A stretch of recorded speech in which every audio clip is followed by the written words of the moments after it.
Première sortie médiatique du nouveau cardinal, Monseigneur Fridolin Ambongo, en tant que prophète, s'engage à ne cesser de tirer la sonnette d'alarme pour inciter les gouvernants à travailler dans l'intérêt du peuple. Le devoir de réserve est réservé aux diplomates, précise-t-il. C'est dans cette optique qu'il entend réconcilier les politiciens.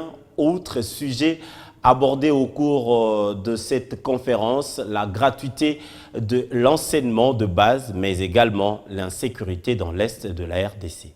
Les femmes font beaucoup. Premier face-à-face avec la presse, quelques semaines seulement après sa création en tant que cardinal, Fridolin Ambongo reste égal à lui-même. Un cardinal, et le pape l'a dit dans son homélie dans la basilique Saint-Pierre, il est d'abord cardinal pour la cause de petits, ceux qui souffrent. Il doit être la voix de ceux qui souffrent.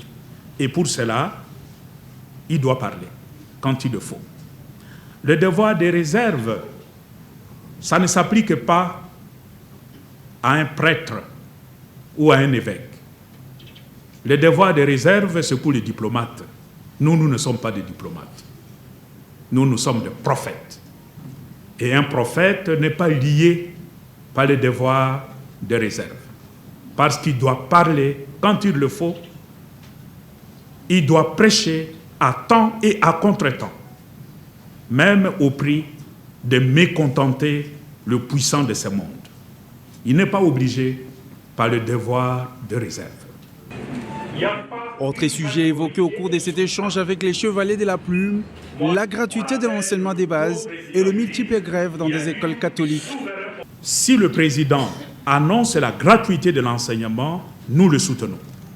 Nous sommes pour la gratuité de l'enseignement. Nous le désirions de tout cœur depuis très longtemps.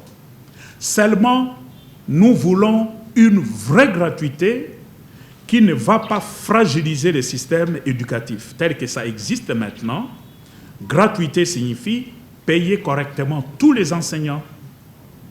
On ne veut plus entendre parler de nouvelles unités, des effacés, il y a tout un vocabulaire là dans le monde non mécanisé ou mécanisé, mais sans salaire, etc.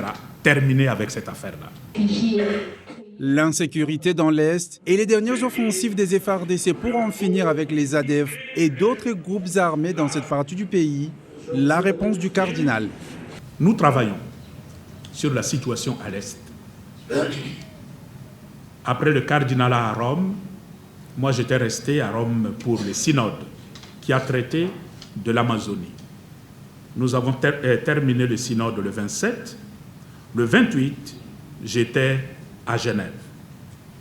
Et nous étions à Genève pour le compte de la République démocratique du Congo. C'était l'Église catholique. Nous étions là avec Monseigneur Marcel Outembi et l'abbé Cholet. Pour le compte de l'ECC, il y avait le président, le révérend pasteur André Bokundoa, avec sa délégation de protestants, ECC, et les musulmans étaient aussi avec nous, les deux cheikhs de notre pays, les deux imams, ils étaient avec nous. Ça, c'était pour notre pays. Mais il y avait aussi d'autres pays. Le Congo d'en face, dans sa composante catholique, protestant, musulman. Il y avait la République centrafricaine, l'Angola, le Burundi, le Rwanda et le Sud-Soudan. Nous avons travaillé sur la situation à l'Est. La pédophilie n'est pas seulement une affaire des prêtres, mais plutôt un phénomène des sociétés qu'il faut éradiquer, dixit Fridolin Ambongo. Le cardinal a en outre évoqué le voyage du pape en RDC. Il se fera après la visite officielle de Félix Tshisekedi au Vatican l'année prochaine. On ne peut pas les ordonner